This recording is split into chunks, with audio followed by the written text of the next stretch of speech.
Hard to write a better script than that one. Yeah, isn't it amazing though in sports sometimes you can't write the script. The game plays out. The game plays out and gives you stories that you never would have probably written up. In fact, they hit it off the guy that threw the pitch that broke his hand, just dripping with irony. So you like Derek Lee a little bit more even than you did yesterday? Yeah, I've liked him a lot since we got him. It was just a pleasure writing his name in the lineup again today.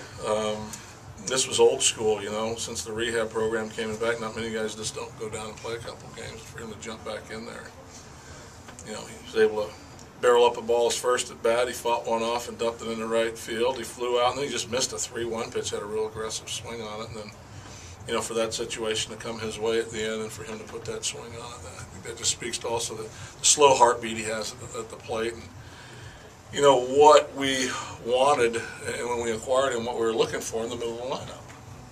Played out very well today, and it has whenever he's been in the lineup. I realize a lot went wrong in August, but how much did it hurt not having him to balance out that lineup last week? We're measuring things again, Jen. It was a lot. It hurt a lot.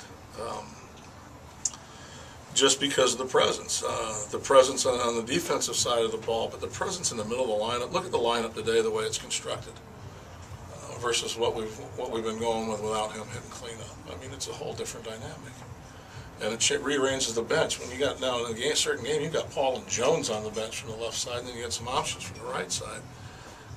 It's a much stronger lineup. It's a better defensive team, and then you've got a presence also back in the clubhouse involved and in the dugout.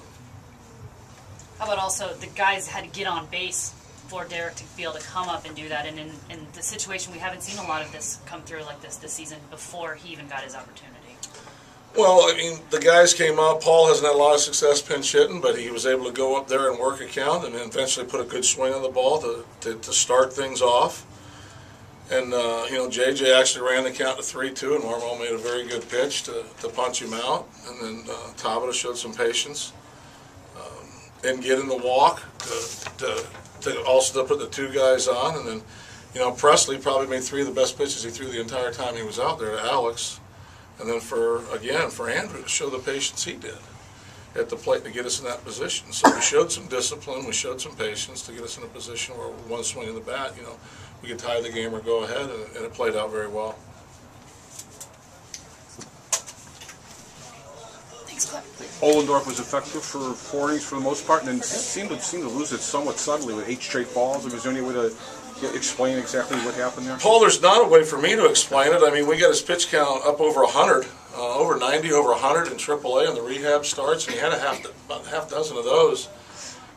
He did pitch out of the stretch a lot today, but he minimized damage. He actually showed fastball command to both sides of the plate. But I think you're right on. You saw the same thing I did. It's almost like the gas tank just went empty in the middle of that inning, the 8 straight balls. And then you throw a 3-2 pitch to Soriano. He showed you the pitch before. He never gets off the fastball. He fouled it off, then we came back with another fastball. Not that you're going to try and dump a breaking ball in that pitch, but you saw some swings, and we can get it close over the plate down. He was just going with what he had left, and I think that just was more evidence of the fact that he had just kind of run out of gas. You've gone to Resop a lot with the bases loaded. You went with Chris today. What led to that decision? Chris is pitching much more effectively.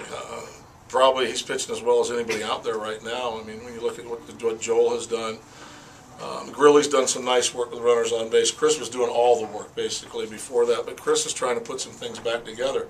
LaRue came in and did a yeoman's job when we needed it in that particular point in time.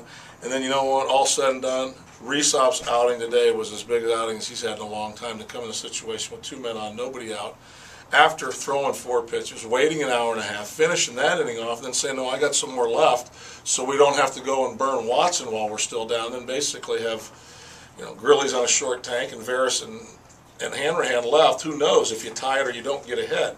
So for Resop to take the ball then again in the 8th and throw up another 0, it's got to be a great confidence builder for him as well. Thanks, Clint. Thank you.